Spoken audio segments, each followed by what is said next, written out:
Hello everyone, I am Umesh Gupta and I have cracked UPSC Civil Service twice. So अभी mains का examination start होने वाला है, 6 जनवरी से मेंस के पेपर्स हैं। तो मैंने सोचा कि क्यों ना एक बूस्टअप प्रिपरेशन के लिए कुछ वीडियोस बनाए जाएं, स्पेशली आंसर राइटिंग को ध्यान में रखते हुए, क्योंकि इस टाइम पे ऐसी सिचुएशन बन जाती है कि लोगों को लगता है कि जितना सब कुछ पढ़ा था पिछले 1 साल 2 साल से, जो कुछ भी पढ़ाई की थी वो सब कुछ गायब हो रहा है। Literally everyone is feeling lost. कई लोगों के मेरे पास कॉल्स आए कि सर पढ़ तो काफ़ी कुछ लिया है बट कुछ याद नहीं रह रहा है, एग्ज़ाम में रिप्रोड्यूस नहीं कर पा रहे हैं। उसकी एकमात्र वजह है, एंड दैट रीज़न इज़ कि those people have not developed that thought process जिसकी ज़रूरत होती है। एक्चुअली आपको एक इंटरलिंकिंग की ज़रूरत होती है। सिलेबस का जो टॉपिक आपने तैयार किया है उसके बेसिक्स को ध्यान में रखते हुए जो भी क्वेश्चन पूछती है यूपीएससी, उसका आपको आंसर करना होता है। And if you don't develop that thought process, believe me, आप मेंस में स्ट्रगल करेंगे, स्पेशली जीएस के पेपर्स में। Specifically if I talk about, it would be very much happen in GS1 GS3। GS1 GS3 में बहुत ज़्यादा होने वाला है, क्योंकि यहाँ पे आपको सोसाइटी का पेपर हो या GS3 में इकोनॉमी, एग्रीकल्चर या फिर डिजास्टर या फिर इंटरनल सिक्योरिटी से रिलेटेड क्वेश्चंस हो, यहाँ पे आपको डेटा, फैक्ट्स, इन सब की ज़रूरत पड़ती है। ठीक है, कॉन्टेक्स्ट बहुत इंपॉर्टेंट होता है, स्पेशली जो करंट अफेयर्स से रिलेटेड चीज़ें हैं। इन सब चीज़ों को ध्यान में रखते हुए मैंने सोचा कि लास्ट ईयर के पेपर के बेसिस पे उसको एनालाइज करते हुए एक बूस्टअप टाइप का थॉट प्रोसेस डेवलप किया जाए, जिससे कि आप अपने नॉलेज को यूज कर सकते हैं अपने मेंस के आंसर राइटिंग में और लेटर ऑन एग्ज़ाम में। क्योंकि आपने काफ़ी कुछ पढ़ लिया होगा अभी, बट रिवीजन का टाइम उतना है नहीं। तो this is brief about me. I have qualified UPSC twice, once in 2017 and the second time in 2019, and both the time more or less similar rank रहा, but I could do very well in GS papers। उसका reason ये था कि मैंने एक thought process develop किया था specially GS के लिए। इफ़ आई टॉक स्पेसिफिकली तो GS1, GS2 और GS3 के लिए, सभी की हम बात करेंगे एक एक करके। मैंने क्या किया था कि 2017 में सिलेबस को तो प्रिपेयर कर नहीं पाया था, specially I started preparing for GS way before the prelims, but still कोई आइडिया नहीं था कि सिलेबस को टॉपिक वाइज प्रिपेयर करना होता है। तो प्री के बाद मुझे अजीब सी इनसिक्योरिटी हो रही थी कि यार पढ़ा तो बहुत है, like every day we read newspaper, we are reading mains 365, we are reading vision value addition material, but again it's all about consolidation. मेरे पास कुछ भी कंसोलिडेटेड नोट्स नहीं थे उस टाइम पे स्पेसिफिकली, दो later on I did that, but for that particular attempt I relied on this simple trick that मैंने जो कुछ भी सिलेबस के बारे में पढ़ा है, कहीं भी पढ़ा हो बचपन से लेके अभी तक, चाहे न्यूज़पेपर में या किसी कोचिंग के मटेरियल में, उसको सिर्फ इंटरलिंक करने की कोशिश करूँगा। स्टिल आपको सिलेबस के बेसिक्स पता होने चाहिए। तो इसलिए मैंने आज क्या किया कि 2020 के GS1 में जो सोसाइटी का पार्ट होता है उसके पेपर को लिया, and I tried to analyse कि आप लिमिटेड नॉलेज के होते हुए भी कैसे बेटर आंसर लिख सकते हैं। The reason for choosing the society topic was कि उसका वेटेज काफ़ी बढ़ गया है, स्पेशली 2018, 19, 20, हम इन 3 सालों की बात करें तो around 6, 7, 8 questions are being asked each and every year, और 3 क्वेश्चन 10 मार्कर होते हैं and 3 questions are from 15 marker. तो अल्टीमेटली 45 एंड 30, 75 मार्क का वेटेज है। So it's a huge weightage, and आपको बहुत ज़्यादा मेहनत करने की ज़रूरत नहीं है। आपको सिर्फ जो सिलेबस के टर्म्स हैं उसके बारे में थोड़ा सा आइडिया हो तो आप उस पर बिल्ड ऑन करके कुछ फैक्ट्स और कुछ डेटा यूज़ करते हुए काफ़ी अच्छे आंसर्स लिख सकते हैं। तो इसीलिए मैंने सोसाइटी का पेपर चूज़ किया। आज उसी को हम डिस्कस करेंगे, 2020 के पेपर को, और मैं ये कोशिश करूँगा कि आप कैसा भी क्वेश्चन आए उसमें बेहतर से बेहतर आंसर कैसे लिख सकते हैं, नोइंग द फैक्ट दैट आपको कुछ चीज़ें पता हैं but you don't know each and every nitty gritty in a very detailed manner. इसके बाद भी आप उस क्वेश्चन को अटेम्प्ट कर सकते हैं and believe me you can write a very very good answer. तो चलिए स्टार्ट करते हैं।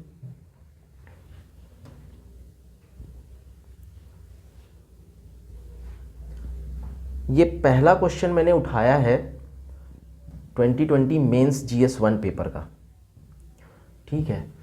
अब इसमें देखो, सबसे पहले आपको क्या करना है, क्वेश्चन को बहुत ज़्यादा ध्यान से पढ़ना है, एक एक वर्ड पे फोकस करते हुए। For example, has caste lost its relevance, ठीक है। हिंदी में बोलता हूँ, क्या कास्ट ने अपना रिलेवेंस खो दिया है। अगर जो हिंदी मीडियम में लिख रहे हैं एग्ज़ाम, उनके लिए तो हिंदी माध्यम में ऑलरेडी लिखा हुआ है, लेकिन फिर भी आप इसको अपने नेटिव लैंग्वेज या फिर बोलचाल की भाषा में समझने की कोशिश करते हैं, तो एक थॉट प्रोसेस को डेवलप करने में आसानी होती है। इसलिए try to understand the topic in your own native language. ऐसे लोग जो नॉन हिंदी भाषी क्षेत्र के हैं या फिर जो साउथ इंडिया से हैं, उनको तो मैं सजेस्ट करता हूं कि they should think in their own language, specially at least about the question में क्या पूछा गया है। क्वेश्चन कहता है कि has caste lost its relevance, किस सेंस में, in understanding the multicultural Indian society. इसमें 2-3 बातें आती हैं। एक तो कास्ट की बात कर रहा है, दूसरा बोल रहा है अंडरस्टैंडिंग मतलब समझने में, तीसरी चीज मल्टी कल्चरल, जैसे Indian society is multi cultural, बहुत सारे कल्चरल एस्पेक्ट्स हैं इंडियन सोसाइटी में, भले वो रीजन वाइज हो, रिलीजन वाइज हो, एथनिक डिफरेंसेस की वजह से हो। तो इन बातों पे आपको फोकस करनी है। तो सबसे पहले आपके दिमाग में क्लिक करना चाहिए कि कास्ट एक सेलिएंट फीचर है इंडियन सोसाइटी का। पहला ही टॉपिक है salient features of Indian society, salient features, इस टॉपिक से ये क्वेश्चन उठाया गया है, ठीक है। तो कास्ट जो है, जो कि एक प्रोमिनेंट फीचर होता था पहले के टाइम पे, that is losing its relevance, ये इस क्वेश्चन का मतलब है। अब क्या बोल रहा है कि caste used to be a very important factor India की मल्टी कल्चरल सोसाइटी को समझने के लिए, which is losing its relevance. तो सबसे पहले आपके दिमाग में क्लिक करना चाहिए, चलो क्वेश्चन समझ में आ गया, क्या चाहता है ये। उसके बाद भी पढ़ना है इलेबोरेट। इलेबोरेट मतलब इसको आपको डिफरेंट डायमेंशंस खोलते हुए लिखना है, ठीक है। देन इलस्ट्रेशंस के साथ इलेबोरेट करना है। तो मतलब इलस्ट्रेशंस मतलब एग्जांपल्स देने हैं। इतना आपको इमीडिएटली समझना है। मुझे बताने में इसको 2-3 मिनट लग रहे हैं, but this processing in your mind should happen with in 15 to 20 seconds, at max 1 minute. 1 minute से ज़्यादा आपको नहीं लेना है, ऐसे आपके माइंड को ट्रेन करना पड़ेगा।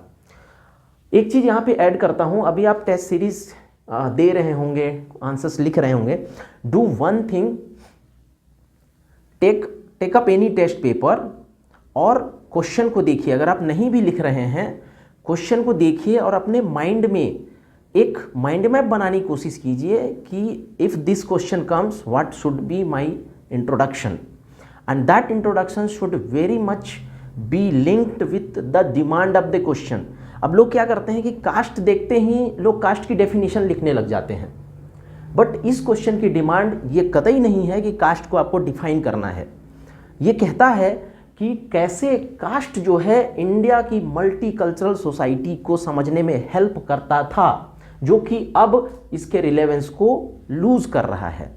तो you have to link the caste with the multicultural aspect of Indian society in the introduction itself. तो सोचिए क्या हो सकता है इसका इंट्रोडक्शन। अब इसमें यह भी नहीं लिख सकते कि caste is a salient feature of Indian society, it would be very very generic definition या जेनरिक इंट्रोडक्शन, तो उसमें आपको अच्छे मार्क्स फेच नहीं करेंगे। बेटर ये है कि कास्ट की डिफरेंट जो एट्रीब्यूट्स हैं और वो कैसे इंडियन कल्चर को प्रभावित करता है, उसको आप डिफाइन करने की कोशिश कीजिए, ठीक है। जैसे आप स्टार्ट करें कि India is a multicultural society where there exist language, religion and various people of various ethnicity. Amongst them, caste is an important factor which decides food habits, way of living, traditional occupations. ये 3-4 चीज़ें आप add कर दीजिए. Endogamy कर सकते हैं, intra cast marriages. ये आपकी इंपॉर्टेंट डेफिनेशन हो जाएगी कि caste is a defining factor for multicultural Indian society.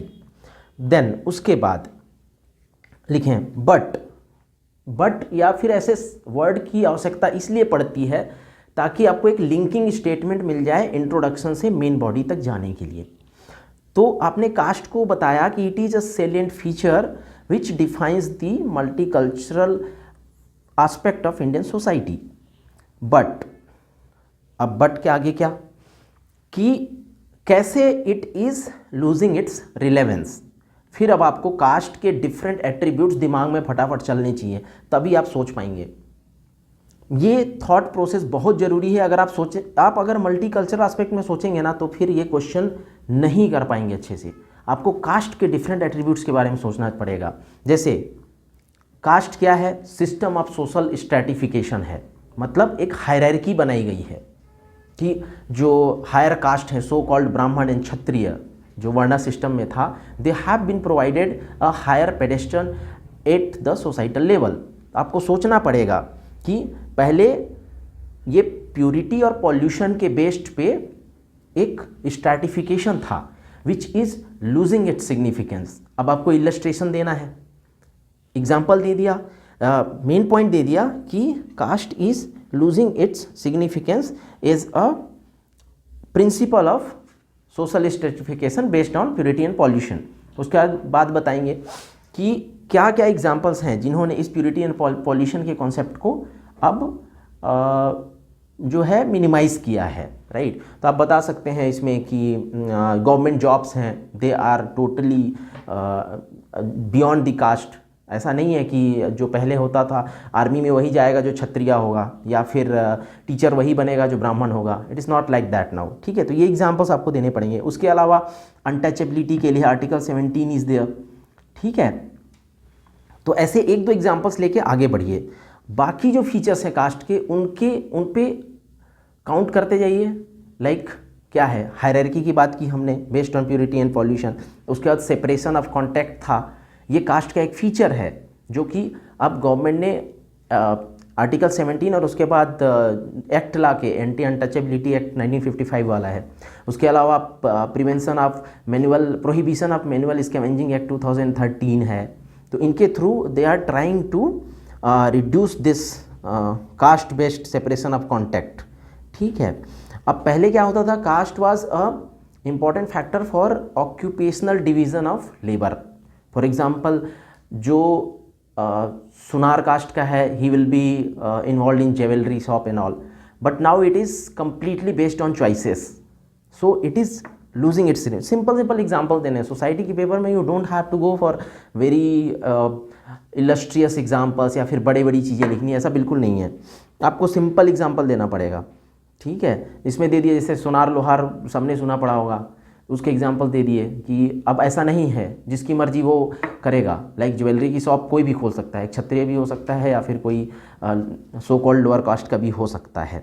Again आपको देखते हैं कास्ट बेस्ड होता है द एंडोगेमी, जिसको हम बोलते हैं कि marriage will happen within a caste only.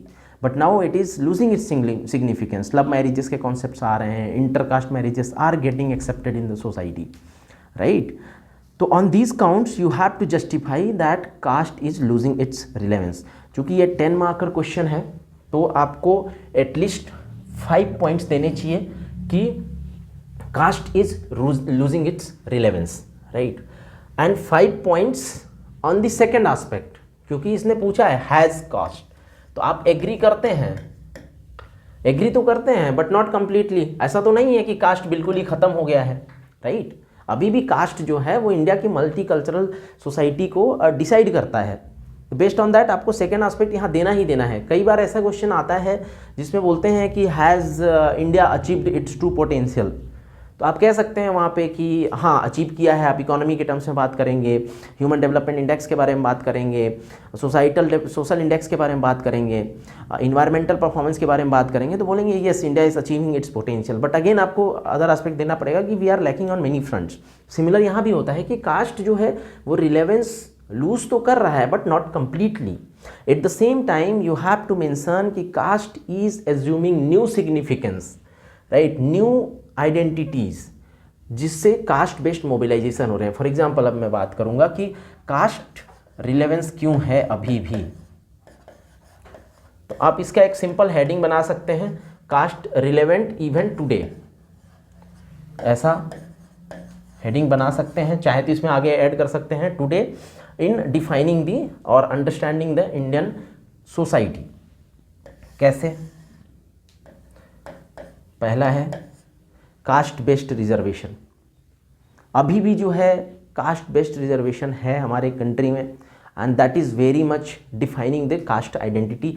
और वो बताता है even if the people at the same working place पे दो लोग ऐसे हैं जो काम करते हैं और डिफरेंट कास्ट से आए हैं और एक रिजर्वेशन से आए, एक नॉन रिजर्वेशन जनरल बैकग्राउंड से आता है, तो वहाँ पे अल्टीमेटली कल्चरल डिफरेंसेस नोटिस किए जाते हैं एंड कल्चरली वो डिफरेंट होते हैं, चाहे वो सेलिब्रेटिंग द फेस्टिवल हो या फिर कुछ भी चीज़ हो, राइट। तो ये एक चीज़ आता है, रिजर्वेशन है, ठीक है। उसके अलावा जो फेस्टिवल्स हैं, आप फेस्टिवल्स की बात कर लें,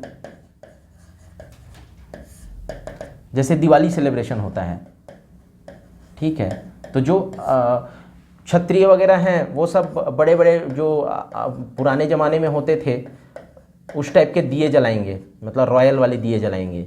बट जो SC या STs हैं वो सिंपल जो मिट्टी के दिए होते हैं वो जलाएंगे, ठीक है। तो अर्थन जो दिए होते हैं वो जलाते हैं। ये एग्जांपल आप दे दीजिए, examples are very important in this question. मेरे कहने का मतलब ये था कि I will not dwell on the content definitely, but मेरा पर्पस ये था कि how to think about the various aspect, कैसे डायमेंशंस ऐड करना है। तो आपको 5 पॉइंट्स यहाँ पे कैसे मिलेंगे, रिजर्वेशन बता दिया, एक फेस्टिवल बता दिया, ठीक है। उसके अलावा कह देंगे कि रिलेवेंस कैसे लूज़ कर रहा है, अर्बनाइजेशन हो रहा है, वहाँ पे एनोनिमस लाइफ है, अर्बन पॉपुलेशन बढ़ रहा है। देन जो मॉडर्न वैल्यू सिस्टम है, इक्वालिटी की बात करते हैं, वहाँ पे अब जो अनटचेबिलिटी वगैरह है वो रिड्यूस हो रही है। ये थोड़ा थोड़ा ऐड करते जाएंगे। You have to make 4-5 points, that would be more than enough, ठीक है। तो I think this much would suffice your answer. और लास्ट में कंक्लूड कर देंगे कि मतलब though the caste is losing its relevance in understanding the multicultural Indian society, लेकिन it is gaining the new identities. जैसे दलित कैपिटलिज्म की बात होती है, आप चाहे तो गवर्नमेंट स्कीम का भी एग्जांपल दे सकते हैं। Stand up India is there only specifically for ST SC and women. तो यहाँ पे भी caste based mobilisation in economic activities, specially entrepreneurship, that would be a very good conclusion. आप कैसे भी कंक्लूड कर सकते हैं, but it should reflect that yes you agree कि कास्ट जो है ना वो अपनी रिलेवेंस को खो रहा है, but still it is relevant in deciding the multicultural Indian society. अब मल्टीकल्चर, यहाँ पे कल्चर की ज़्यादा बात करेंगे, ठीक है। जैसे सेपरेशन ऑफ कॉन्टैक्ट होता था कि एक दूसरे में छुआछूत, तो एक दूसरे के घर नहीं जाएंगे, लोअर कास्ट वाले हायर कास्ट के यहाँ नहीं जाएंगे, लेकिन अब नहीं होता। Urban life, urban anonymous life में किसी की शादी पार्टी में हर कोई जाता है। तो ये सबसे बड़ा, ये सारी एग्जांपल्स आप दीजिए। आप ये बिल्कुल मत सोचिए कि मैं कोई सोफिस्टिकेटेड, जो ऑब्जर्वेशन है ना आपका कि पहले कास्ट बेस्ड चीज़ें होती थी अब नहीं होती हैं। सो आई थिंक इतना अगर आपने सोच लिया है ना तो you will definitely do justice with the question, right. Okay, so shall we move to the next question.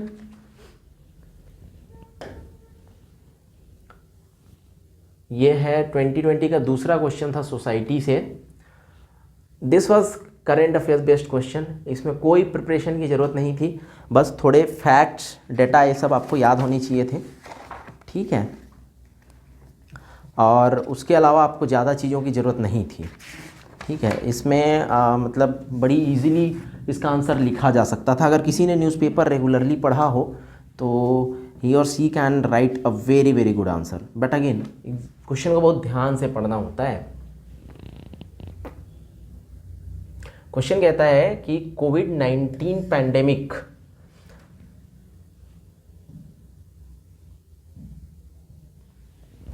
Covid pandemic accelerated class inequalities. ध्यान रखेंगे, इनइक्वालिटीज की बात कर रही है, वो भी क्लास की, कास्ट की और ये सब चीजें नहीं है यहाँ पे, ठीक है। And poverty. For this question you need definite data, ठीक है। डेटा आपको याद होनी चाहिए। जैसे इनइक्वालिटी पे कुछ भी आना, अगर कुछ भी याद नहीं आ रहा है ना तो बस ऑक्सफैम लिख दो कि ऑक्सफैम रिपोर्ट कहता है कि इंडिया में कोविड की वजह से इनइक्वालिटी बढ़ी है, ठीक है। उसके बाद पॉवर्टी पे आया, पॉवर्टी पे कौन कौन निकालता है रिपोर्ट, बस ये दिमाग में ऐसे क्लिक करनी चाहिए ना, कोई डेटा नहीं आ रहा है, कोई फैक्ट नहीं आ रहा है हमारे दिमाग में, तो यू शुड थिंक कि पॉवर्टी पे कौन काम करता है। यूएनडीपी हमेशा बोलते रहता है कि मल्टी डायमेंशनल पॉवर्टी ऐसा है, ठीक है, तो यूएनडीपी की बात कर देंगे। ये ह्यूमन डेवलपमेंट इंडेक्स भी निकालता रहता है, मल्टी डायमेंशनल पॉवर्टी इंडेक्स निकालता है, राइट। तो आप सिंपल रिलेट करें, अगर कुछ नहीं याद आ रहा है आपको, सपोज आपने पढ़ा तो था इनइक्वालिटी में ये डेटा आए हैं, कुछ रिपोर्ट आया है, इंडेक्स आया है, but let suppose you forget everything, तब उस टाइम पे मैं बता रहा हूँ सेवियर के लिए आपको ऑक्सफैम तो पता ही रहता है सबको, यूएनडीपी भी पता रहता है, बस इतना जानना आपके लिए सफिशिएंट इस क्वेश्चन को एड्रेस करने के लिए। बाकी तो हम लिख देंगे इसका आंसर, ठीक है, बहुत अच्छा आंसर लिख देंगे। सपोज आपको नहीं पता था, कि बिल्कुल भी नहीं पता कि कैसे इसने क्लास इनइक्वालिटी और पॉवर्टी को एक्सेलरेट किया है, ठीक है, हालांकि समझ में आ रहा है कि एक्सेलरेट किया ही होगा, राइट। अब सोचना स्टार्ट कीजिए न्यूज़पेपर में क्या पढ़ा था, ठीक है। इसके दो पार्ट्स हैं क्वेश्चन के, और कीवर्ड है यहाँ पे कमेंट। तो अगेन कमेंट कह रहा है तो मतलब आपका व्यू पॉइंट जानना चाह रहा है, ठीक है। Comment is your view point, नहीं बोलते हैं कमेंट करो, पिक्चर फोटो डालते होगे फेसबुक में तो कोई कमेंट करता है, राइट। तो that is basically comment, what is your view point, whether you accept it कि भाई क्लास इनइक्वालिटी और पॉवर्टी बढ़ी है या फिर नहीं। तो पहले तो एक्सेप्ट करना ही पड़ेगा क्योंकि बढ़ी है एक्चुअल में, राइट, बहुत सारे रिपोर्ट्स कह रहे हैं ऐसा। सो ऐसे सोचो। उसके बाद देखो इसका क्या इंट्रोडक्शन क्या हो सकता है। अब ये सोचो, इंट्रोडक्शन में देखो कीवर्ड है क्लास इनइक्वालिटीज एंड पॉवर्टी, ठीक, बट कोविड-19 पैंडेमिक भी है, तो बेटर यही है कि सिंपल से इंट्रोडक्शन लिखा जा सकता है कि कोविड-19 आया तो क्या हुआ, लॉकडाउन। कोविड-19 से लॉकडाउन हुआ मतलब इकोनॉमिक एक्टिविटीज़ बंद, तो ऑब्वियसली जो डेली वेज अर्नर्स थे, ठीक है, डेली वेज। अब देखो कैसे दिमाग चल रहा है कि लॉकडाउन आया, डेली वेज अर्नर्स थे, तो अल्टीमेटली मेरा तुरंत चला गया इनफॉर्मल सेक्टर, अब इकोनॉमी की तरफ जा रहा है। अब अगर आप यहाँ इनफॉर्मल सेक्टर ले आए ना तो then you are not addressing the question of society, आप इकोनॉमी का आंसर लिख रहे हैं। So don't think this much कि आपको अगेन ध्यान में रखना है कि भैया ये सोसाइटी का पेपर है, ठीक है, सोसाइटी का क्वेश्चन है and you have to answer it from the societal perspective, ठीक है। तो लिख सकते हैं कि कोविड-19 लॉकडाउन की वजह से it was impossible for the daily wage earners to earn their livelihood, ऐसे सिंपल इंट्रोडक्शन लिख सकते हैं। या फिर आप इंट्रोडक्शन में ये डाल सकते हैं कि Oxfam reports suggest that inequality has risen in this covid pandemic lockdown, कुछ भी, मतलब इसका बहुत ही सिंपल डेफिनेशन है, कोई बहुत ज़्यादा इम्पॉर्टेंट या बहुत ज़्यादा फैक्ट्स के साथ में डेफिनेशन डालने की ज़रूरत नहीं है। मेन इस क्वेश्चन का जो बॉडी पार्ट है that would be very important, इस क्वेश्चन का body part would be very very important, उसी के बेसिस पे मार्क्स डिसाइड होंगे, राइट। तो ऐसे बोलोगे yes covid pandemic has accelerated the class inequalities and poverty in India, ठीक है। अब पहले क्लास इनइक्वालिटीज़ के बारे में बात कर लो कि अब देखो हुआ क्या था, सोचना कैसे है ना, कोविड-19 में हुआ क्या, पहले तो लॉकडाउन हुआ, ठीक है। तो लॉकडाउन हुआ उस टाइम पे क्या था कि जो क्लास है, अपर क्लास है, जो बिजनेस क्लास है, 3 क्लास को बांट दो, दिमाग में तुरंत चलना चाहिए, क्लास की बात कर रहा है मतलब क्लास को बांटना है। क्लास को किस में बांट दो, एक अपर क्लास में बांट दिए, एक सैलरी वाले क्लास में बांट दिए जिनकी जॉब होती है, और एक लेबरर क्लास में बांट दो जो डेली वेज अर्नर्स होते हैं, ठीक है। अब इनके पास क्या है, ये तो बिजनेस कर रहे थे, इनको थोड़ा लॉस हुआ, बट इनके पास इतना सेविंग और पैसा होता है कि दे कैन ईजिली सर्वाइव, कुछ भी हो जाए, अगर दुनिया बंद भी हो जाती है तो इनके पास इतने पैसे होते हैं कि दे कैन सर्वाइव, राइट। जो सेकंड क्लास है सैलरीड वाला, ये सब तो सरकारी लोग थे, वर्क फ्रॉम होम कर रहे हैं, कुछ लोग वर्क फ्रॉम होम कर रहे हैं, या फिर जो गवर्नमेंट सर्वेंट्स हैं वो सब छुट्टी पे हैं बट मिल रही थी उनको सैलरी। सबसे ज़्यादा प्रॉब्लम हुई इनको, लेबरर्स को, क्योंकि ये डेली वेज वाले थे, ठीक है, और इनके पास इवन जो डोमेस्टिक हेल्पर्स थे, स्वीपर्स रहते थे, सबकी मतलब सबका काम धंधा बंद, तो they lost their daily wages specially, और इनकी लाइवलीहुड का सारा जो भी मीन्स थे ना, दे ऑल गॉट सस्पेंडेड। तो मेन इनइक्वालिटी की बात यहाँ होती है, राइट। तो आप जस्टिफाई करेंगे, ये एक फ्लो चार्ट भी बनाया जा सकता है यहाँ पे कि कैसे इनका वेजेस ख़त्म हुआ, तो they did not have enough money, so they could not invest in the health education, सो इस तरह से उनका सोशल कैपिटल फॉर्मेशन भी नहीं हो पाया। स्कूल्स, गवर्नमेंट स्कूल्स बंद होने से इनके बच्चों को एजुकेशन नहीं मिल पाया, दे कुड नॉट अफोर्ड स्मार्टफोन्स। आप जितना डायमेंशंस ओपन करना चाहें इस क्वेश्चन में कर सकते हैं। जो अमीर लोग थे, like those who are very much rich, उनके पास कंप्यूटर्स हैं, स्मार्टफोन्स हैं, देवर, उनके बच्चे पढ़ाई कर रहे थे। बट जो लोअर क्लास में है, लाइक ट्राइबल्स, ST SC और जो BPL फैमिलीज़ हैं, उनके पास स्मार्टफोन्स हैं ही नहीं, और इवन हैं भी तो उन्हें ऑपरेट करना नहीं आता। डिजिटल इलिटरेसी है, डिजिटल डिवाइड है, ये सब की बातें आप कर सकते हैं, जिसकी वजह से क्लास इनइक्वालिटीज़ बढ़ी है, right, and it is going to affect in the future. यहाँ पे आपको थोड़ा सा फार साइटेडनेस दिखाने की ज़रूरत है कि अभी तो अफेक्ट कर ही रहा है, but it will affect it drastically in the future में हमारा जो इनइक्वालिटी लेवल है और ज़्यादा बढ़ने वाला है। तो ये वाला एस्पेक्ट अगर आप कोट करते हैं ना, definitely you will get an edge over the other students, right. तो कुछ जैसे कुछ डाटा आए थे न्यूज़पेपर वगैरह पे, तो वो आप कोट कर सकते हैं। जैसे UN रिपोर्ट सेज कि people the poor people will increase from 800 million to 900 million. तो इस तरह के डेटा कुछ अगर आपको कुछ पता है तो यूज़ कीजिए, नहीं पता है तो इन जनरल लिख सकते हैं, राइट, लेकिन इनको ज़रूर करेंगे। जैसे UNDP की बात हो गई, ILO बात करता है किनकी, लेबरर्स की। तो लेबरर्स की क्या क्या समस्या है उसके बारे में ILO ने कुछ ना कुछ ज़रूर बोला होगा। अगर आपको नहीं भी पता ना कि क्या बोला था, फिर भी आप ILO का जिक्र कीजिए। ILO report, international labour organization says कि due to COVID-19 pandemic these many workers, कुछ भी नंबर दे सकते हैं कि so many workers lost their jobs, right, and because of it they were pushed into poverty. So ultimately the number of poor people increased, ठीक है। उसके अलावा sources of income have declined. ऐसी फैमिलीज जो डाइवर्सिफाइड इनकम करती थी उनके sources decline हो गए। फॉर एग्जांपल, किसी फैमिली में कोई ग्रॉसरी शॉप चलाता था, कोई किसी के यहाँ कुकिंग करता था, डोमेस्टिक हेल्प की तरह काम करता था, कोई किसी फैक्ट्री में काम करता था, but now it is not possible for him और हर टू वर्क। तो ultimately different sources of income थे वो ख़त्म हो गए। तो ऐसे कह सकते हैं कि एक्सेलरेट हुई पॉवर्टी। आपको एक्चुअली ये चीज़ ध्यान रखना पड़ेगा कि पॉवर्टी क्यों एक्सेलरेट हुई COVID-19 से। बस ये चीज़ दिमाग में आ जाए ना तो आप सोच लेंगे बहुत सारे रीजंस, राइट। और इनइक्वालिटी पे बात हमने कर ही ली, तो ये दो aspect would be sufficient. But again comment है तो आपको दूसरा एस्पेक्ट देना पड़ेगा कि डिस्पाइट दीज मतलब increase in class inequality and poverty, वहाँ पे ऐसा बिल्कुल भी नहीं था कि बहुत ड्रास्टिकली बढ़ गए, राइट। तो government took sufficient measures to ensure that inequality and poverty does not rise, ठीक है। तो उसमें आप लिख सकते हैं कि एक PM केयर्स फंड बनाया गया, ठीक है। उस फंड से PDS के थ्रू फ्री में फूड ग्रेन्स डिस्ट्रीब्यूट किए गए। Even one nation one ration card का भी कॉन्सेप्ट लाया गया and that is going to be implemented. So just give a positive outcome कि COVID-19 की वजह से क्या क्या चीज़ें इम्प्रूव हुई हैं एंड कंक्लूजन में ये लिख सकते हैं कि जो आत्मनिर्भर भारत पे फोकस किया गया है तो उसके थ्रू नए नए पैकेजेस आए हैं, कुछ उसको कोट कर सकते हैं, राइट। इनफॉर्मल सेक्टर के लिए जो गवर्नमेंट ने स्कीम्स लेके आए थे, कुछ जो भी चीज़ आपको याद है बस 2 लाइन में कंक्लूड कर दीजिए, आपका आंसर ख़त्म। इतना सर खपाई करने का मतलब ये है कि आपको सोचना है आंसर।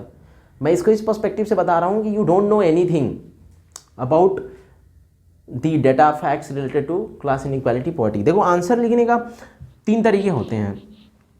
एक तो ये होता है आप बेसिक्स पे चले जाओ, जैसे मेरा अप्रोच होता है, right, you don't know much about the topic, ठीक है, you are forgetting whatever you read, right, then again you have this one weapon कि basics, back to basics, class inequality कैसे आती है, क्लास की बात करते हैं, क्लास क्या क्या होता है, एक तो होता है business class, then economy class, then the poor class, तो इकोनॉमी में वो मिडिल लोअर मिडिल क्लास वाले होते हैं, तो उनके क्या क्या एवेन्यूज़ हैं, फिर जो लोअर क्लास होता है, फॉर एग्जांपल बीपीएल फैमिली वाले, एसटी/एससीज जो थोड़े से वल्नरेबल टाइप के होते हैं, ठीक है, इनके बीच की इनइक्वालिटीज़ जो है किन किन चीज़ों से बढ़ सकती है, घट सकती है, सिंपल है, इनइक्वालिटी को हम जब मेज़र करने जाते हैं तो इनकम होता है, अगर नीचे जो लोअर क्लास है उनकी इनकम बढ़ा दी जाए, जो हायर बिजनेस क्लास है उनकी इनकम कम कर दी जाए, तो ये इनकम इनक्वालिटी ख़त्म हो जाएगी या कम हो जाएगी, राइट।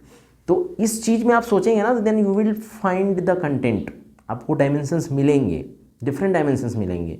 देन अगेन आप इनइक्वालिटी की बात करते हैं तो you can talk about economic inequality, social inequality, ठीक है, तो इन सब टर्म्स में डिफरेंट एस्पेक्ट सोचते जाइए, you will get the answer, ठीक है। सोशल में आप देख सकते हैं health, access to health, education. हाँ, एक चीज़ आप इसको जब ज़्यादा वाइड ओपन करेंगे, यू विल फाइंड कि biggest inequality that the lower class people faced was access to health services. जिनके पास पैसे होते थे, private hospitals were charging exorbitant amounts, they were charging lakhs of rupees for each and every day for ICU hospitalization. And there were lack of oxygen cylinders. Oxygen cylinders जो है उनकी black marketing हो रही थी. In that scenario, the poor could not afford the oxygen cylinder जो they were being sold at the rate of maybe 10-20 times its actual price. So एक गरीब आदमी तो नहीं afford कर सकता ना. So that is a kind of enforced inequality और काइंड ऑफ स्ट्रेच्ड इनइक्वालिटी की बात आप कर सकते हैं। तो हेल्थ एस्पेक्ट में इसकी बात हो जाएगी। एजुकेशन वी टॉक्ड अबाउट कि एजुकेशन में कैसे एक्सेस नहीं हो पा रहा है, तो ultimately it increase the class inequality. जो रिलेटिव डिप्राइवेशन के फीलिंग होता है that got exaggerated, right. So that is the way to address the question. Society में यू डोंट वरी मच, क्योंकि you will get such question each and every year, right. बस syllabus को ध्यान में रखिए। देखिए, poverty you have to be prepared about it. Poverty का social aspect, not just economic. Poverty और अनएम्प्लॉयमेंट से इकोनॉमी के पेपर में भी बहुत सारे आते हैं questions, right.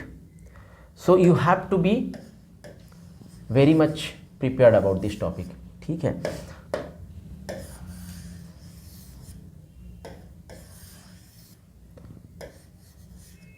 So let's close this question. इसके लिए आपको क्लू क्या मिलता है इस क्वेश्चन से, कि आपको पॉवर्टी से रिलेटेड जो भी रिपोर्ट्स या फैक्ट्स आए होंगे ना रिसेंट करंट अफेयर्स में, उनको बस ध्यान में रखना है। You will address the question. और एक चीज़ ध्यान रखेंगे कि अगर आप लेटेस्ट करंट अफेयर्स लिखेंगे ना, for those who are preparing since last 3-4 attempts, क्या होता है, हमारे पास डेटा और फैक्ट्स इतने बढ़ जाते हैं कि we tend to use the same data और फैक्ट्स जो पहले आए थे रिपोर्ट्स। कई लोगों को मैंने ये भी देखा है, दे यूज़ द ऑक्सफैम का इनइक्वालिटी रिपोर्ट 2016-17 वाला, but try to have latest data and index reports of these organizations, because that would make an impact on the examiner. The problem is कि जो कॉपी चेक कर रहा है, he is getting so many copies, so he would know कि latest वाला क्या है। even he is not well read, he will know, ठीक है, क्योंकि वो दिखता है। if he is getting very frequently the same data, he will get to know कि latest वाला क्या है, right? so be aware of these things. ज़्यादा फर्क नहीं पड़ता, but still you may lose half और 1 मार्क, और half and 1 mark if you are losing in every question, you will lose 20 or 10 marks in each paper, and it gets you out of race, out of competition all together. So please be aware of this things. Okay, let's move ahead. 6 questions करने हैं, हमने अभी 2 किए हैं। Let's see this question about regionalism, communalism and socialism. Socialism पे UPSC ने आज तक नहीं पूछा। रीजनलिज्म एंड कम्युनलिज्म में they are asking sometimes on this same year, और alternatively they are asking. So basically if regionalism is there this year, maybe you may get a question communalism this year 2021, right. Communalism and regionalism is very favourite topic for UPSC, so please prepare regionalism, regionalism के लिए काफ़ी अच्छे notes बना के रखिए, कुछ कुछ चीज़ें हैं क्योंकि this has become a static topic now, ज़्यादा डेवलपमेंट्स नहीं हो रहे हैं because insurgency subsiding in the north east, और जो सेपरेटिस्ट मूवमेंट्स थे even in Jammu and Kashmir and Assam Arunachal Pradesh में, वो सेपरेटिस्ट मूवमेंट भी अब धीरे धीरे सबसाइड कर रही हैं। तो अल्टीमेटली लैंग्वेज वाला इशू ऑलमोस्ट सॉर्ट आउट हो चुका है। तो regionalism has become static topic, you can prepare well और इसमें बहुत अच्छा स्कोर किया जा सकता है, राइट। तो इसकी बात कर लेते हैं रीजनलिज्म पे।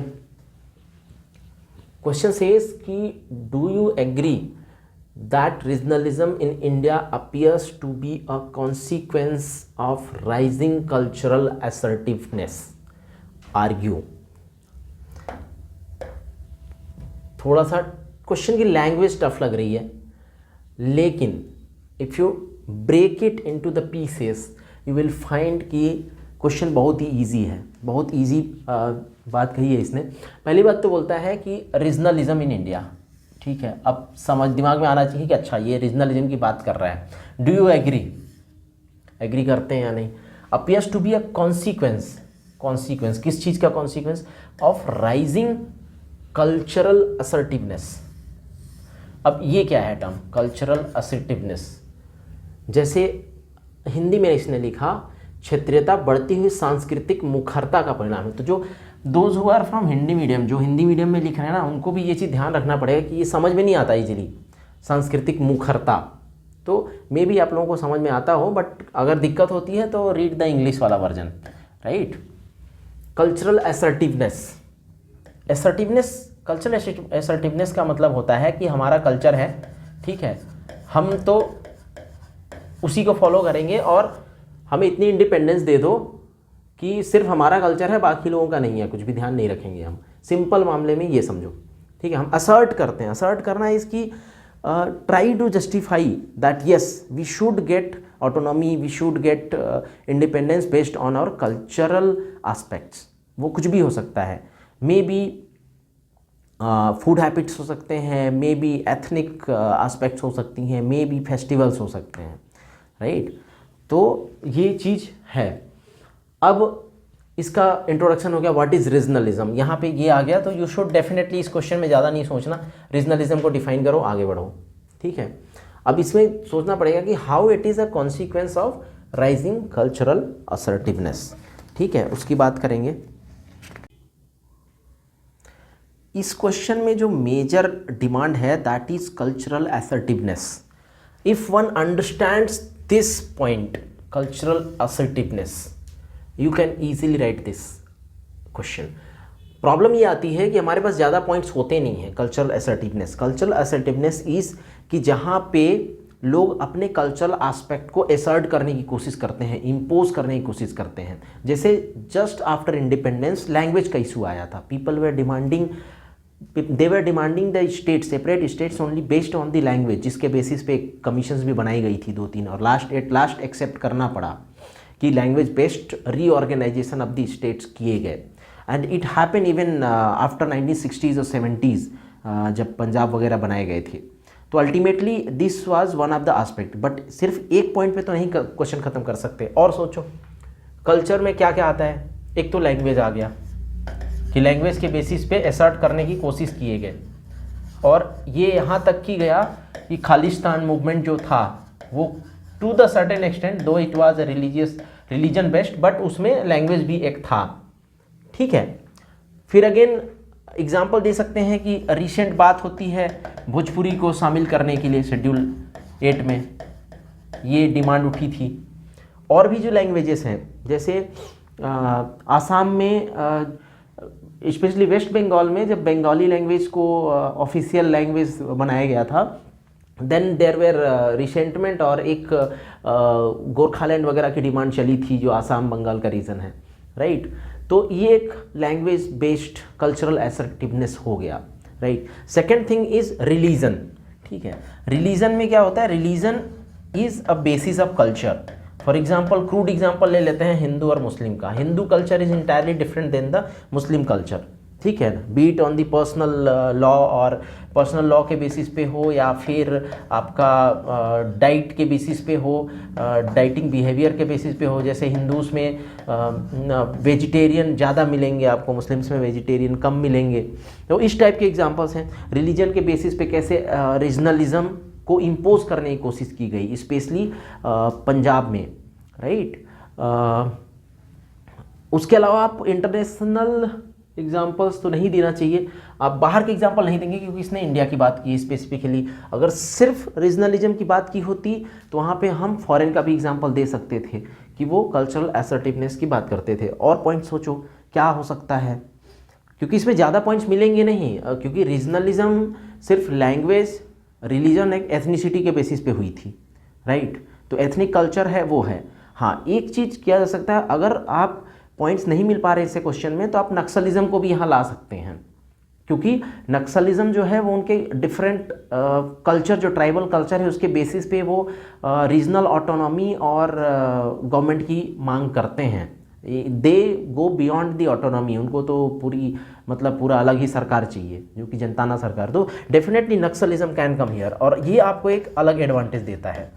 और सोचिए क्या चीज़ हो सकता है जो कि कल्चरल असर्टिवनेस को बताता है इंडिया में। आई थिंक ये इसके बियॉन्ड ज़्यादा पॉइंट सोच पाना पॉसिबल नहीं है। तो अब क्या करेंगे, देखो ऐसे क्वेश्चंस में क्या होता है, मान लो आप नहीं सोच पा रहे, राइट। कल्चरल असर्टिवनेस के 2 या 3 ही पॉइंट मिले, 10 नंबर का क्वेश्चन है, ठीक है।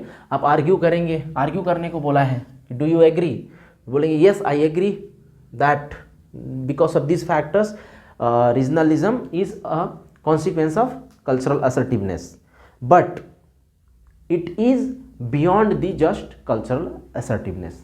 ये आपको लिखना होगा पॉइंट में, just to connect and give more points, कि ऐसा नहीं है। हाँ, to certain extent because of these 3-4 well stated reasons regionalism is the consequence of rising cultural assertiveness, but it is not completely true. वो कैसे, क्योंकि other factors are also very much relevant which decide the regionalism. कैसे, for example economic factors, lack of development in north eastern region, economic backwardness है, जैसे Telangana, Jharkhand, even जो झारखंड छत्तीसगढ़ की demand was based on the lack of economic development. Telangana बनाया गया इसीलिए, तेलंगाना या Andhra were separated based on the economic inequality across the different regions of the erstwhile Andhra Pradesh. तो ये एग्जाम्पल्स आप देंगे। उसके अलावा क्या फैक्टर्स हैं, पॉलिटिकल फैक्टर्स हैं। पॉलिटिकल फैक्टर्स में क्या होते हैं, पॉलिटिकल माइलेज के लिए लोग करते हैं। फॉर एग्जांपल यूपी में जो पूर्वांचल की डिमांड है एक सेपरेट स्टेट की, वो कहीं ना कहीं पॉलिटिकली मोटिवेटेड है, राइट। उसके अलावा आप बोलते हैं ये कहा जा सकता है एडमिनिस्ट्रेटिव कन्वीनियंस, गवर्नेंस रीच की बात होती है, क्योंकि आजकल लोगों को समझ में आता है कि अगर सरकार नज़दीक है then they tend to get more benefit out of the government, that is why they try to have a separate state. और एडमिनिस्ट्रेशन के लिए बड़े स्टेट्स के एडमिनिस्ट्रेशन में प्रॉब्लम होती है। People are talking about regionalism not only for cultural assertiveness but also economic, political and administrative convenience. इस तरह से आप इस क्वेश्चन को कंक्लूड कर सकते हैं। तो देखो ये 10 मार्क का question, though it seemed that cultural assertiveness पे ज़्यादा नहीं आ रहे हैं points, but you try to complement that in the second part.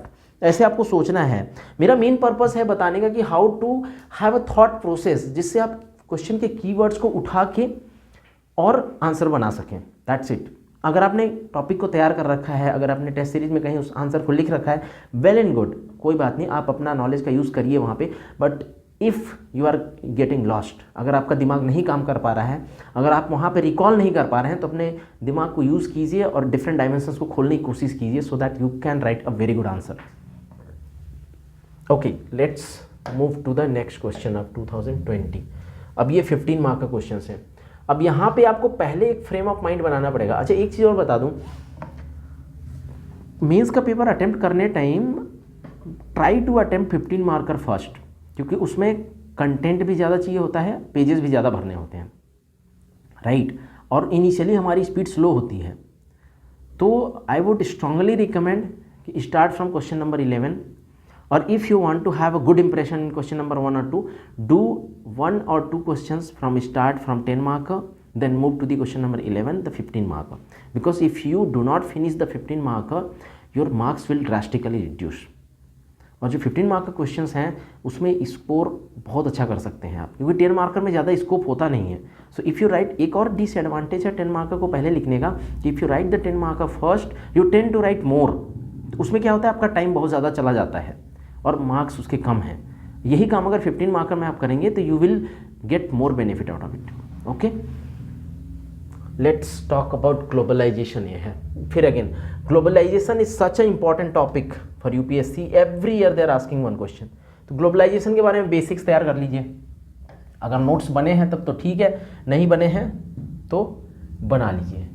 और अब तो टाइम वैसे है नहीं, those who are preparing for next year they can definitely prepare globalisation. Globalisation को बहुत डाइवर्स एस्पेक्ट में प्रिपेयर करना चाहिए, क्योंकि ग्लोबलाइजेशन पे बहुत ज़्यादा क्वेश्चंस आते हैं, हर साल आ रहे हैं और आगे भी आते रहेंगे।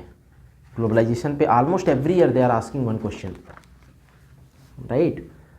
सो लेट्स सी क्या कहता है question. Is diversity and pluralism in India under threat due to globalisation.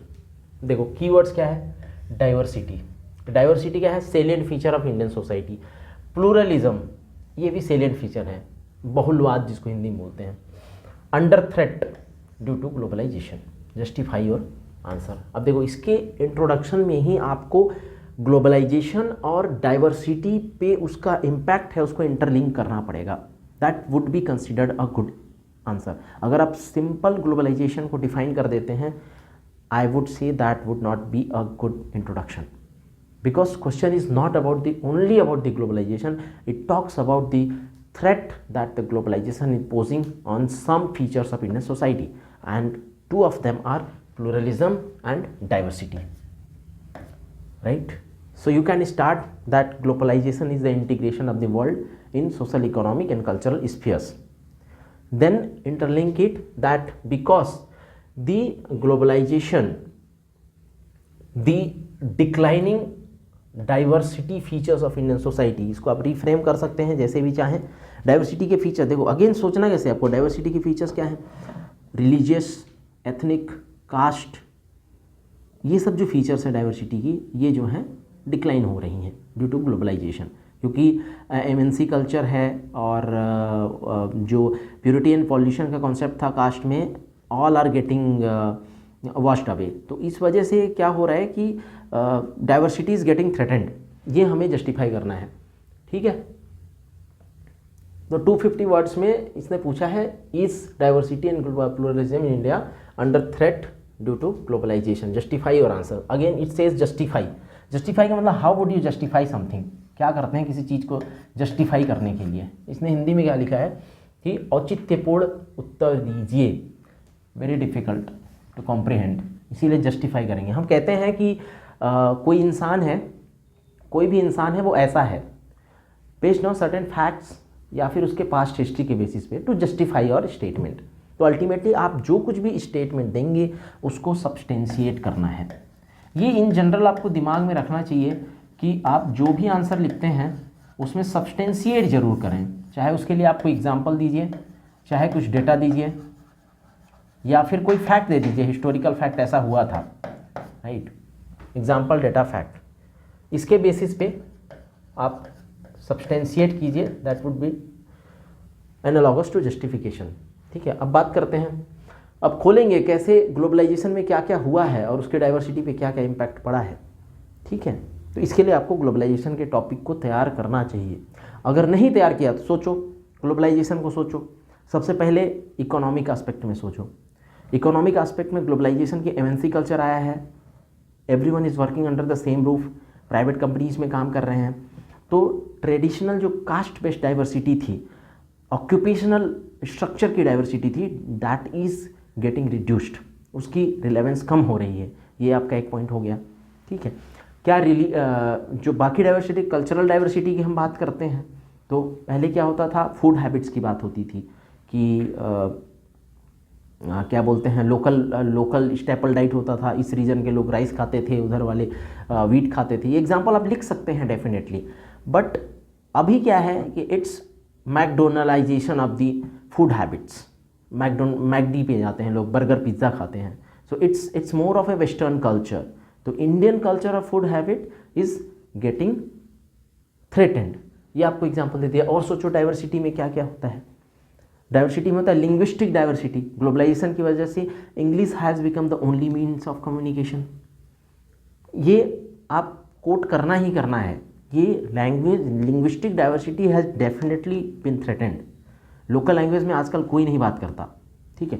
Then again cultural diversity में आपको ऐड करना है फेस्टिवल्स के बारे में। पहले फेस्टिवल्स होता था ट्रेडिशनल टाइप में, विलेजेस में होते थे, कलेक्टिव होता था, सब साथ में मनाते थे। आज क्या हो गया है, न्यूक्लियर फैमिलीज़ हैं, आधे लोग सिटीज़ में रहते हैं, आधे लोग वहाँ रहते हैं। तो it's has become a video call based Diwali celebration. You can quote this कि video call based Diwali celebration is happening nowadays, right. अगेन चाइनीज़ लाइट्स लगाते हैं, पहले फूल लगाते थे दिवाली के सेलिब्रेशन में। You give this examples will definitely enhance your answers quality. तभी आपको अच्छे वक्त, चूँकि 15 मार्क्स का है, आपको एग्जाम्पल्स देने ही देने हैं सब्सटेंशिएट करने के लिए। अगर एग्जाम्पल्स नहीं देते हैं, if you right only the statement that the festival culture has become the homogeneous, तो यहाँ पे आप कुछ की टर्म्स भी आते हैं। ग्लोबलाइजेशन के साथ में एक होता है ग्लोकलाइजेशन, जैसे जो ग्लोबल चीज़ें हैं those are being adopted in a local flavour. For example pizza की बात करते हैं, वेजिटेरियन पिज़्ज़ा। अगेन सेलिब्रेशंस की बात करते हैं तो people are wearing western attire even in the Indian cultural festivals, right. Again Diwali की बात करते हैं, देन वेस्टर्न कल्चर इसकी लाइटिंग वगैरह है। पहले दिए जलाए जाते थे, नाउ दी मिट्टी के दिए नहीं जलाए जाते, अब सोफिस्टिकेटेड आर्टिफिशियल दिए जलाए जाते हैं। तो ये चीज़ें काफ़ी चेंज हो रही हैं कल्चरल एस्पेक्ट में, right. That you have to talk about, right. Then try to cover this part in 1/3 of your answer. Then address the pluralism.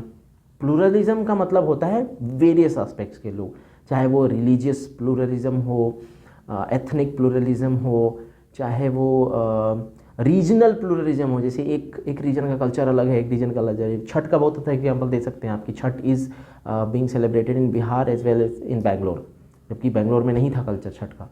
तो it is only because of globalization. Even US और UK में भी Chhath celebrate किया जा रहा है, राइट। So that is basically reducing the pluralism in India. इस पे और थोड़ा सोचते जाइए कि क्या क्या चीज़ें आ सकती है प्लूरलिज्म में।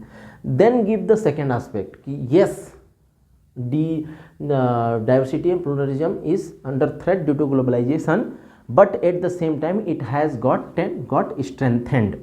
जैसे यूएस में एक अलग ग्रुप बन जाता है बिहारियों का, they celebrate the Chhath there, ठीक है। कनाडा में सिख लोगों का एक अलग ग्रुप बन गया है। Even they are trying to influence the Indian polity from Canada itself. Dubai में इंडियन जो डायस्पोरा है उसकी एक अलग वो है इम्पोर्टेंस है, ठीक है। तो ये कहीं ना कहीं प्लूरलिज्म को डाइवर्सिटी को प्रोटेक्ट किए हुए हैं, राइट। और जो लोकल फ्लेवर्स होते हैं, फॉर एग्जांपल आप सिंपल ऑब्जर्वेशन से कैसे एग्जांपल्स निकाल सकते हैं। मान लीजिए आपको नहीं आ रहे क्वेश्चन एग्जांपल्स नहीं आ रहे एग्ज़ाम में, तो आप सिंपल ऑब्जर्वेशन से निकाल सकते हैं। मोबाइल फ़ोन पे, स्मार्टफोन्स में जो इंडिया में बिकते हैं वो हर एक लैंग्वेज में अवेलेबल होता है, चाहे वो तेलुगु हो। हॉटस्टार पे क्रिकेट मैच आता है, that is available in Telugu and Tamil as well, right.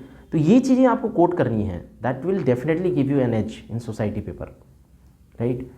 So this way you can address this question.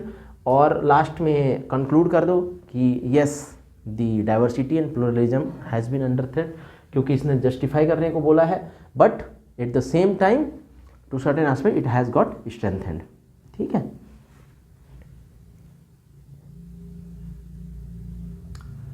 बाकी 2 क्वेश्चन और हैं, ओके। ये क्वेश्चन काफ़ी लोगों को परेशान किया होगा एग्ज़ाम में, क्योंकि हम लोग जनरली पढ़ते हैं तो ऑब्सक्यूरेंटिज्म जैसी शब्द हमें मिलते नहीं हैं पढ़ते टाइम पे, ठीक है।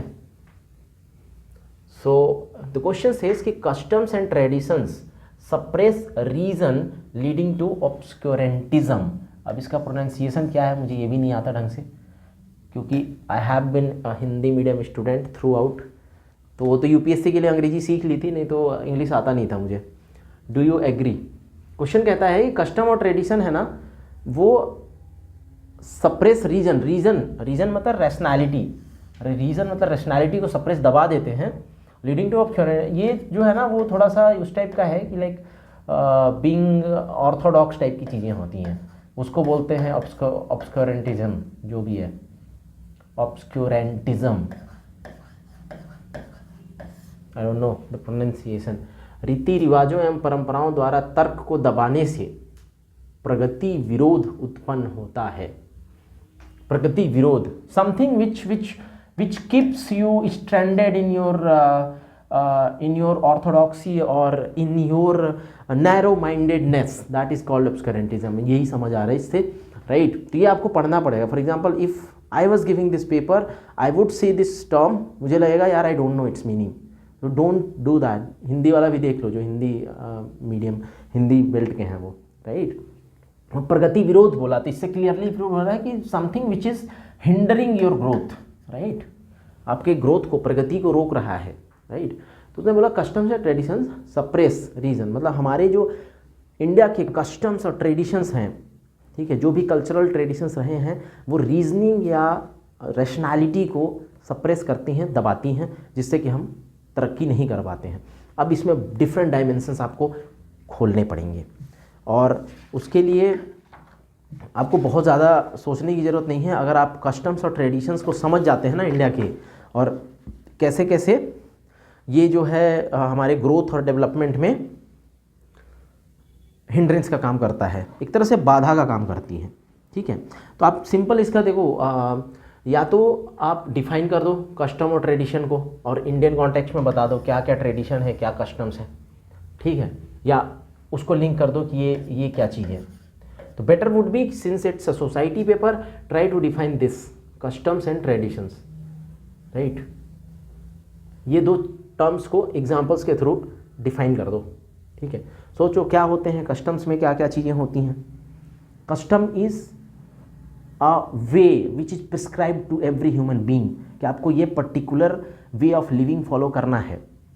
जैसे girls are told that they should learn the household chores, ठीक है। लड़का अगर कोई खाना बनाता है तो he is being look down upon, उसको बोलते हैं कि ये लड़कियों जैसी हरकतें कर रहा है। तो हमारे कस्टम्स में है कि लड़कियां, मतलब women should take care of the family, ठीक है। उसके अलावा क्या है, married women should wear bangles, they should wear mangalsutra, they should put bindi, they should also put mangalsutra. So these are the customs, okay. And tradition की बात करते हैं तो ट्रेडिशंस ऐसी चीज़ें होती हैं which are being followed over the period of time.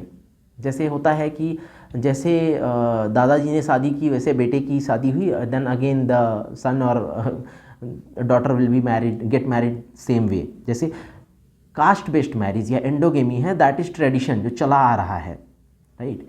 और जो रिचुअल्स होते हैं, जो मैरिज में रिचुअल्स होते हैं या फिर और भी चीज़ें होती हैं at various stages of life, they are also called the tradition. तो ये कुछ एग्जांपल्स दे देंगे, ठीक है। तो कस्टम्स जो है वो एक जनरेशन से दूसरे जनरेशन में ट्रांसफ़र किया जाता है, ठीक है। And also you can mention this definition, then come to the main point कि how they are leading to the obscurantism, suppress the reason. अब रीजन ऑब्सक्यूरेंटिज्म को दोनों साथ में भी एड्रेस कर सकते हैं, अलग अलग करें, बट आई वुड सजेस्ट अगर if you have sufficient content, address them separately. अब देखो रीजन को कैसे सप्रेस करते हैं। रीजन को सप्रेस करते हैं कि वुमेन, एग्जाम्पल ले लो, एक देखो डिफरेंट डायमेंशन कैसे खोलना है, डिफरेंट डायमेंशन खोलना है। कस्टम कहाँ कहाँ है और किसको किसको रोक के रखा है उन्होंने, राइट। कस्टम कहता है कि कास्ट के अंदर मैरिज करो, राइट। Intercaste marriages are not allowed, this has been the tradition, custom रहा है, ट्रेडिशन रहा है। So the people are forced to marry in the caste only, तो उनकी पर्सनल चॉइस जो है दैट इज़ हैम्पर हो रही है। तो अल्टीमेटली रीजनिंग के बियॉन्ड है कि आपको एक बेहतर लाइफ पार्टनर कास्ट के बाहर नहीं होगा, या फिर कास्ट के बाहर जाने से प्योरिटी और पॉल्यूशन, आप मतलब पॉल्यूटेड हो जाएंगे लोअर कास्ट में करने से, ये रीज़न के बियॉन्ड है। So this is suppressing the reason. ये आपको मेंशन करना पड़ेगा कि assuming that marrying a lower caste girl और boy will pollute the family is beyond the reason और बियॉन्ड द रैशनैलिटी, ठीक है। ये एग्जाम्पल देंगे। उसके बाद जैसे ट्रेडिशन की बात करें या कस्टम्स की बात कर लें, या women during the menstruation they are not allowed to do anything, they are in many households they are not allowed to cook, they are not allowed to sit in the bed, they are not allowed to enter the spiritual space or maybe puja room. So in that scenario it is beyond the reason. There is no specific reason for keeping them away from such things because they are considered polluted during that the menstruation period. तो menstruation के time पे उनको allow नहीं करते। ऐसे ऐसे करके आपको एग्जांपल सोचने पड़ेंगे। देखो अपना दिमाग जितना सोसाइटी में घुसा सकते हैं ना, उसके बेसिस पे आपको मार्क्स मिलेंगे। ऐसे क्वेश्चन में ओपन है, आप जितना ज़्यादा ड्वेल करोगे उतने आंसर मिलेंगे। हो सकता है कि किसी को इस पे आंसर मिले ही ना, क्योंकि वो सोचेगा नहीं। और जबकि इसका आंसर बिल्कुल आपकी सोसाइटी में है, आपके घर पे है, आपके आसपास है, इवन आपके खुद में होगा। ठीक है, इनहेरेंटली एवरी इंडियन मैन और मैन इज़ अ पेट्रियार्क। ठीक है, तो वो होता है, जैसे डॉरी का कॉन्सेप्ट होता है, कन्यादान का कॉन्सेप्ट होता है कि लड़की को बोझ समझा जाता है, बोलते हैं कन्यादान करके उद्धार हो गया। ये सब चीज़ें आप मेंशन कीजिए, राइट। सो बेसिकली ये क्वेश्चन जो है जितना मल्टी डायमेंशन आप सोच सकते हैं ना, उसके बेसिस पे है। ठीक है, और भी बहुत सारी चीज़ें हैं, लाइक अगर आप न्यूज़पेपर पढ़ते हैं तो बोलेंगे फीमेल जेनिटल म्यूटेशन का है, तो that is also beyond reason. एक बोरा कमेटी रिपोर्ट आई थी, उसने बोला था। ठीक है, और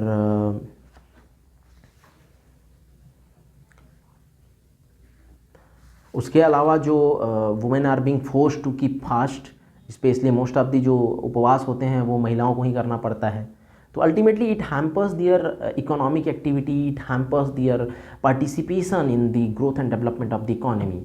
तो अल्टीमेटली कई जगह पे महिलाओं को इसलिए जॉब छोड़ना पड़ता है because they can not adjust in the modern और जो कॉर्पोरेट वर्क लाइफ स्टाइल होता है। वर्क लाइफ बैलेंस के लिए they are forced to leave the jobs. ठीक है, अब इसके बाद आपको क्या करना है, सेकेंड आस्पेक्ट देना है। Yes we agree that it is leading to obscurantism, but still customs and traditions are significant, right? You can say argue इस पॉइंट पे। अब देखो सेकेंड एस्पेक्ट यहाँ पे आर्ग्यू करना थोड़ा सा मुश्किल है, क्योंकि सबको यही लगता है कि जितने कस्टम और ट्रेडिशंस हैं ना वो हमारे लिए नुकसान ही करते हैं, लेकिन ऐसा बिल्कुल भी नहीं है, राइट। कुछ ऐसे कस्टम और ट्रेडिशंस भी हैं जो हमें फ़ायदा भी करते हैं। फॉर एग्जाम्पल एक सोशल बॉन्डिंग होती है जो एक harmonious living and social cohesion के लिए which is very much important. जो मैरिज के फंक्शंस होते हैं, people tend to get together, एक दूसरे को जानते हैं। Collective society, collectivism is a salient feature of Indian society, उसको आप मेंशन कर सकते हैं। ठीक है, उसके अलावा एक जो कस्टम या ट्रेडिशन है that also promotes the community based welfare, एक दूसरे का ध्यान रखना। लाइक ऐसा ट्रेडिशन होता है कि those who can not afford the marriage का जो भी एक्सपेंसेस है, they are getting married in the temple and all. तो इस सब से कहीं ना कहीं एक सोशल वेलफेयर और कम्युनिटी की फीलिंग आती है, राइट। फॉर एग्जांपल मंदिर में दुर्गा पूजा के टाइम पे पीपल हैव दिस भंडारा वाला कॉन्सेप्ट, लंगर होता है गुरुद्वारा में। तो उससे कहीं ना कहीं जो people who are in hunger they are trying to help them, तो अल्टीमेटली सोशल कोहेशन को ये बढ़ावा देता है। ठीक है, this way you can conclude कि custom and traditions definitely suppress reasoning, इसमें कोई डाउट नहीं है, but with due reasoning they should be continued to the extent that they do not hamper the individual rights, freedom and rationality। इस तरह से आप conclude कर सकते हैं। एग्जाम्पल चाहें तो दे सकते हैं, जैसे कस्टम ऐसा ट्रेडिशन था कि same sex marriage is not allowed and homosexuality is something which is a wrath of God, और उसको अच्छा नहीं माना जाता था, it was considered to be impure. उसके बेसिस पे सेक्शन 377 था विच सुप्रीम कोर्ट ने अभी डिक्रिमिनलाइज किया। तो अगेन सेक्शन 377 जाने का ये था कि कस्टम एंड ट्रेडिशंस जो है ना, इंडिविजुअलिटी और इंडिविजुअल फ्रीडम और चॉइस को नहीं हैम्पर करनी चाहिए, right. So this was all about the questions which were asked. एक क्वेश्चन रहता है, question number 20, but we will discuss that कभी बाद में करते हैं। बट इससे आपको इतना आइडिया तो लग गया होगा कि मतलब कैसे अप्रोच करना है। जब सोसाइटी के पेपर में अगर आपको स्कोर करना है तो डेफिनेटली आपको बहुत ज़्यादा सोचना पड़ेगा। और सोचने के लिए आपको कहीं बाहर जाने की ज़रूरत नहीं है, आपको अपने सोसाइटी में, अपने अंदर, even if you think about yourself ना, your parents, your grandparents, your sister, your brother, yourself itself, you will find many answers, और एग्जाम्पल्स वहीं से निकल के आते हैं, ठीक है।